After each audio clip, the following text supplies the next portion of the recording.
Assalamualaikum warahmatullahi wabarakatuh. Alhamdulillahirabbil alamin alladzi arsala rasulahu bil huda wa dinil haq liyudhhirahu 'alad dini kullih wa kafa billahi shahida. Asyhadu an la ilaha illallah wa asyhadu anna Muhammadan abduhu wa rasuluh la nabiyya ba'dah. Allahumma salli ala nabiyyinal karim wa ala alihi wa sahbihi ajma'in, amma ba'dah.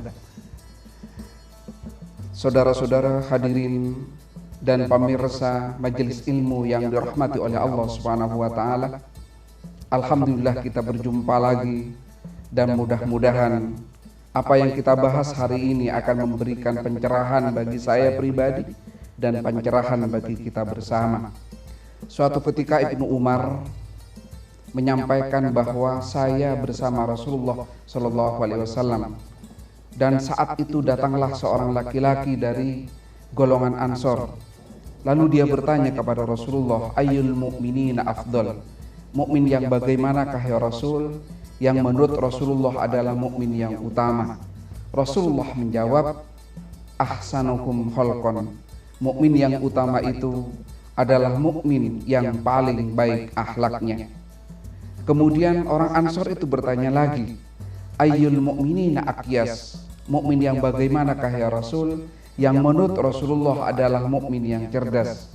Rasulullah menjawab, aksaruhum lil mauti dzikra, adalah orang yang paling banyak mengingat kematiannya, wa ahsanukum lima ba'dahu isti'dadan, dan orang yang paling baik menginvestasikan hidupnya untuk kematiannya. Ulaikal aqyas, mereka itulah golongan yang termasuk mukmin yang cerdas. Hadirin pemirsa yang dirahmati oleh Allah Subhanahu wa taala, ayyul mu'minina afdal, mukmin yang cerdas bagaimana? Mukmin yang utama bagaimana? Kata Rasulullah, ahsanuhum khalqan. Jadi kita dianggap mukmin yang utama adalah apabila kita berada dalam posisi berakhlak yang baik. Maka orang yang pintar tetapi tidak memiliki akhlak yang baik, maka bukan mukmin yang utama. Orang yang kaya raya, rumahnya banyak, mobilnya banyak, tapi tidak memiliki akhlak yang baik, maka tidak termasuk mukmin yang utama. Orang yang sholatnya bagus, orang yang wiridnya panjang, orang yang sujudnya juga lama, tapi tidak memiliki akhlak yang baik, maka bukanlah mukmin yang utama. Dan orang yang memiliki kedudukan yang tinggi, tetapi tidak memiliki akhlak yang baik, maka tidak termasuk mukmin yang utama. Sebab kata Rasulullah, mukmin yang utama adalah mukmin yang baik akhlaknya.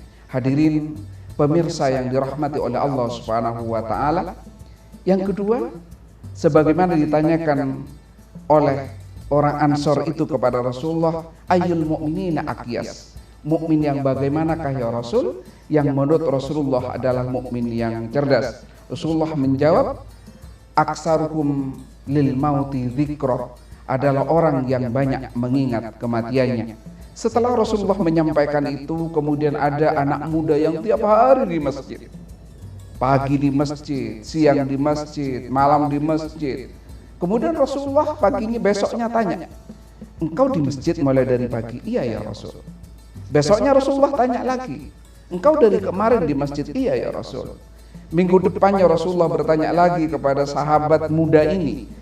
Kemudian bertanya, engkau 1 minggu ini di masjid? Iya ya Rasul. Saya pulang hanya untuk makan ya Rasul. Kemudian Rasulullah bertanya lagi, lalu siapa yang memberikan makan anak istrimu? Rasulullah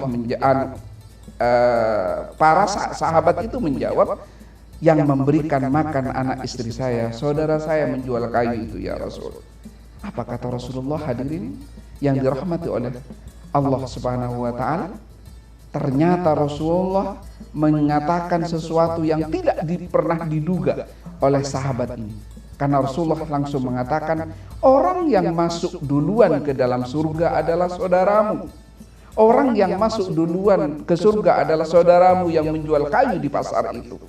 Hadirin yang dirahmati oleh Allah Subhanahu wa taala, anak muda ini lupa bahwa yang namanya mukmin yang cerdas itu bukan hanya yang berada di masjid, yang beribadah, yang sholat, yang ruku, yang iktikaf, bukan hanya itu. Maka hadisnya dilanjutkan oleh Rasulullah Shallallahu Alaihi Wasallam, wa ahsanukum lima ba'dahu istidadan. Dan orang yang paling baik menginvestasikan hidupnya untuk kebahagiaan setelah terjadi kematiannya. Apa investasi itu? Adalah berbuat sesuatu sehingga membuat matinya itu seperti hidup. Pada saat dia masih hidup, dia melakukan sedekah kepada orang lain, sehingga sedekah itu masih bisa berpengaruh, memberikan kontribusi pada saat dia meninggal dunia. Hadirin yang dirahmati oleh Allah Subhanahu wa taala, mungkin ketika berada di dalam kubur dia curhat kepada Allah Subhanahu wa taala sebagaimana dimaktubkan oleh Allah di dalam Al-Qur'an, Rabbi, kata mayat kepada Allah, Tuhanku, laula akhortani ila ajalin qarib, seandainya engkau mengundurkan kematianku ya Allah, la as-sadaqah, niscaya aku sedekah. Nah, kenapa orangnya mengatakan seperti itu? Kenapa tidak mengatakan la usolli, niscaya aku sholat? Tidak, la as-sadaqah, niscaya aku sedekah. Kenapa? Karena ternyata sedekah itulah yang membuat dia bahagia di dalam kubur. Sedekah itulah yang membuat kuburnya terang. Hadirin yang dirahmati oleh Allah Subhanahu wa taala, orang yang meninggal dunia kadang-kadang heran ketika berada di akhirat, karena dia mendapatkan pahala sholat, karena dia mendapatkan pahala ngaji, karena dia mendapatkan pahala majelis taklim, dia mendapatkan pahala tahajud, mendapatkan pahala sekolah dan sebagainya. Dia bertanya kepada malaikat-malaikat, saya sudah meninggal dunia ketika pahala ini datang kepada saya, tapi kenapa saya punya pahala sholat? Kenapa saya punya pahala ngaji? Kenapa pula punya tahajud? Kenapa juga punya pahala sekolah? Apa kata malaikat? Benar, engkau sudah meninggal dunia, engkau sudah dikafani, tetapi karpet yang kau letakkan di masjid itu dipakai oleh orang yang sholat. Sajadah yang kau letakkan di masjid dipakai oleh orang yang ngaji. Masjid yang kau bangun itu dipakai oleh orang yang tahajud. Panti asuhan yang kau bangun itu ditempati anak untuk belajar. Maka pahalanya akan tetap mengalir kepada kamu, karena amal kebaikan yang kau berikan di dunia itu tergolong kepada amal jariah. Hadirin yang dirahmati oleh Allah Subhanahu wa taala, ternyata mukmin yang cerdas itu adalah mukmin yang melakukan sesuatu demi kepentingan dan pahala yang terus mengalir sampai dia meninggal dunia. Yang kedua, selain harta ada ilmu. Harta yang jariah, amalun jariah, atau ilmu yang tafa'u, ilmu yang bermanfaat. Oleh karena itu, generasi muda Islam yang dirahmati oleh Allah, walaupun kita tahu satu ayat, sampaikan kepada orang lain. Maka ketika orang lain itu mengikuti atau mengamalkan apa yang kita sampaikan, maka kita akan mendapatkan pahala sebanyak orang yang mengikuti apa yang kita sampaikan itu. Ilmu yang ada pada diri kita, sampaikan kepada orang lain. Maka kalau ada 10 orang lain yang mengerjakannya, 20 orang lain yang mengerjakannya, 30 orang lain yang mengerjakannya, maka kita akan mendapatkan sebanyak orang yang mengerjakannya itu. Itulah mukmin yang cerdas. Mukmin yang menginvestasikan seluruh hidupnya untuk kepentingan pahala yang terus mengalir di akhirat nanti. Wassalamualaikum warahmatullahi wabarakatuh.